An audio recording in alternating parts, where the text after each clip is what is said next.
been fantastic. So I am going to, if you look at your program, we are to the part you've all been waiting for. We have some incredible speakers tonight.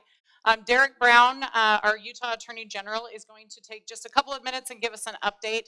A lot of exciting things have been happening. If you follow his social media, has given some of the updates there. So he is going to do that. Then we'll follow the program. I believe everybody, just for the sake of time, has about 5 minutes.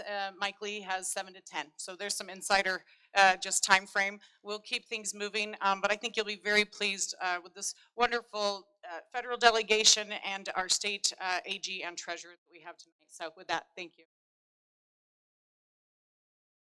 And can we give a huge round of applause to Christy and her team?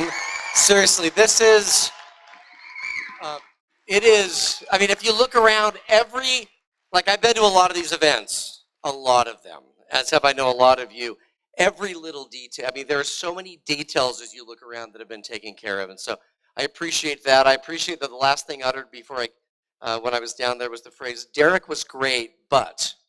So thank you, Walt, wherever you are. And by the way, Rob Axon's done a phenomenal job. He's raised over $3 million for the party. I mean, really, it is one of the most ridiculously difficult, thankless jobs on the planet. When I became a state party chair, I was 6'3". So this is where things are now. But let me just give you a really quick update. I don't know if any elected official's job description changed as much as mine on election night. We had spent a lot of time conceiving and working with other attorneys general of cases that we would be filing against an administration, only to find ourselves having an administration willing to work with us. And this is a complete shock. Let me show you what it looks like to have an administration not willing to work with you. We have the Biden administration filing a lawsuit. The DOJ filed a lawsuit against the state of Utah because we had a transgender inmate in corrections. They didn't think we were providing adequate care and support and that sort of thing. Completely political issue, obviously from a legal standpoint. Emily and I went back to the inauguration. I met with someone who was a high-ranking official at the Justice Department, and I said, look, I walked him through the legal claims, said, look, this is a completely just frivolous lawsuit against the state of Utah that's going to cost us tens of millions of dollars. And he said, let me look at this. This is something that seems like it ought to be dismissed. I said, yeah, that's exactly why we're talking. A week later, my chief deputy sends me a text in the middle of dinner, and he says, Derek, you're not going to believe this. Department of Justice just voluntarily dismissed the lawsuit against the state of Utah.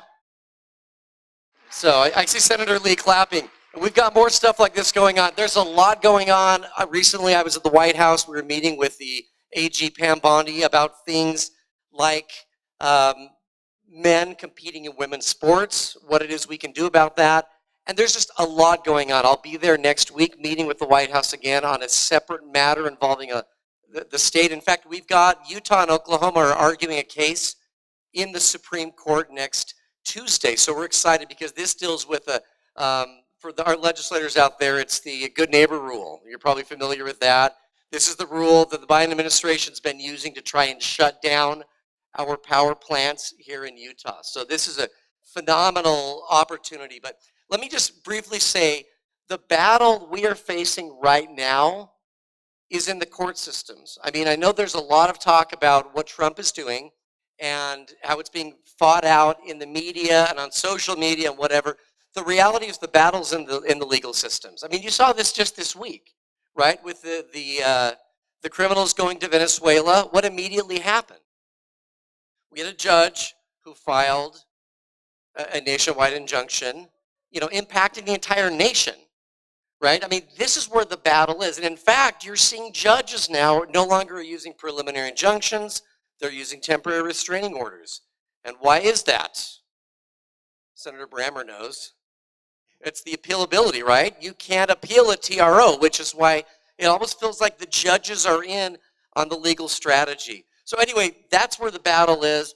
Really quickly, since being in office for the last 2 months, I've restructured the office. I have hired one of the most well-known federal prosecutors who has a history doing cartels and mafia and drugs and that sort of thing to run my criminal department. I hired the original Utah Doge person, John Dougal, to be heading all the administration for what is effectively the largest law firm in the state. And now we've got a lot of things moving on. We're moving on with our TikTok case here in the state for what they've done to kids.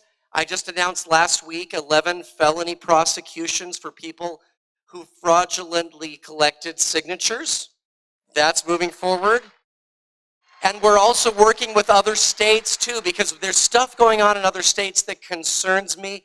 I mean, just as one example, New York, just 2 or 3 months ago, passed a bill called the Climate Change Superfund Act, which authorizes them to collect $75 billion in fees from any entity or person they believe contributed to climate change going back 20 years.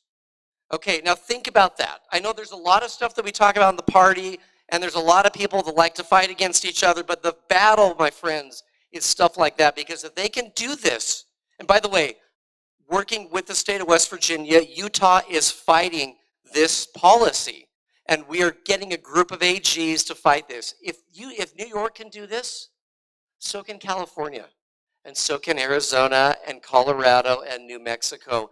And this will fundamentally reshape the legal structure in this country. It'll be beyond recognizable in just a few years. So anyway, I've been doing a lot of stuff. We're exhausted, and we're just getting started. So thank you. Appreciate it.